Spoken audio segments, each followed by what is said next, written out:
तो मेष राशि वालों के लिए 16 तारीख का दिन बड़ा महत्वपूर्ण दिन दिखाई देता है। उस दिन ग्रहों का परिवर्तन जो आप अभी समझ के चुके हैं वो हो चुका है।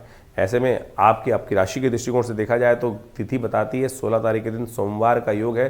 द्वादशी साथ में विद्यमान है, लेकिन साथ साथ त्रयोदशी का योग भी बन रहा है। तो सोम प्रदोष का योग बहुत सुंदर रूप से विद्यमान होकर आपकी राशि में बना हुआ है। साथ साथ कीर्ति योग भी, धन प्राप्ति का योग भी आपकी राशि में जो सुंदर रूप से बनकर तैयार हो रहा है। राहु के साथ चंद्रमा की युति, बुध की युति, मंगल की युति जिस प्रकार से बन गई है, ये कहीं ना कहीं आपके लिए बड़ा ही सुंदर वातावरण बनाने को तैयार बैठी है और इसका प्रभाव आपको सुंदर रूप से देखने को मिलता दिखाई देगा।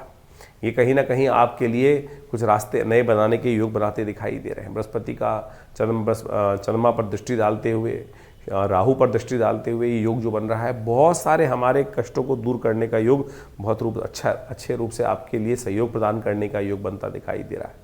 सोम प्रदोष है। त्रयोदशी शाम के समय विद्यमान रहेगी और शास्त्र में कहा गया है कि समस्त प्रदोषों में सबसे श्रेष्ठ प्रदोष जो है वो विशेष तौर पर सोम प्रदोष ही माना जाता है। सोमवार का योग और शाम को सूर्यास्त के समय में जब त्रयोदशी साथ में पदार्पण कर लेती है, योग बना लेती है, तो वो सोम प्रदोष का योग बन जाता है।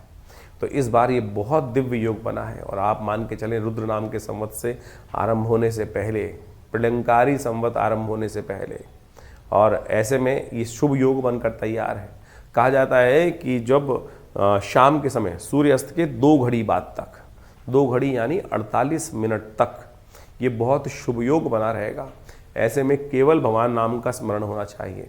भगवान का दुग्धाभिषेक, जलाभिषेक, इच्छुरस्य अभिषेक जो जातक करते हैं, कहा जाता है कि उस समय भगवान शंकर पार्वती के साथ समस्त संसार का भ्रमण करते हैं और जो उस समय भगवान का भजन करते हैं उनके अनिष्टों को दूर करने के लिए भगवान स्वयं आशीर्वाद प्रदान करते हैं। ये कपोल कल्पित बात नहीं है, शास्त्रोक्त विधि के अनुसार से बात है। इस बात का हमको ध्यान रखना चाहिए। जीवन क्षणभंगुर है, इस बात का ध्यान रखें।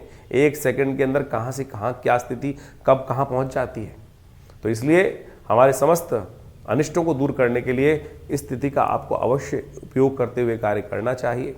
चैत्र के मास में, ये सुंदर वर्ष के आरंभ के समय में, चैत्र का जो पक्ष आरंभ हो जाता है तो एक तरह से वर्ष समाप्ति की तरफ है। नव वर्ष बिल्कुल आरंभ होने को है, नव संवत आरंभ होने को ही है।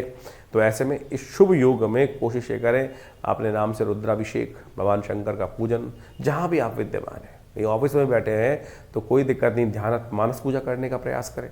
शास्त्र कहता है ना, मानस सबसे श्रेष्ठ पूजा जो है मानस पूजा। आप बैठे हुए हैं साक्षात अमरनाथ जी जाकर और कहीं केदारनाथ में जाकर बैठे हुए, लेकिन मन नहीं लग रहा है, तो फिर किस बात की पूजा। तो ऐसे में कहा जाता है मानस पूजा सबसे श्रेष्ठ।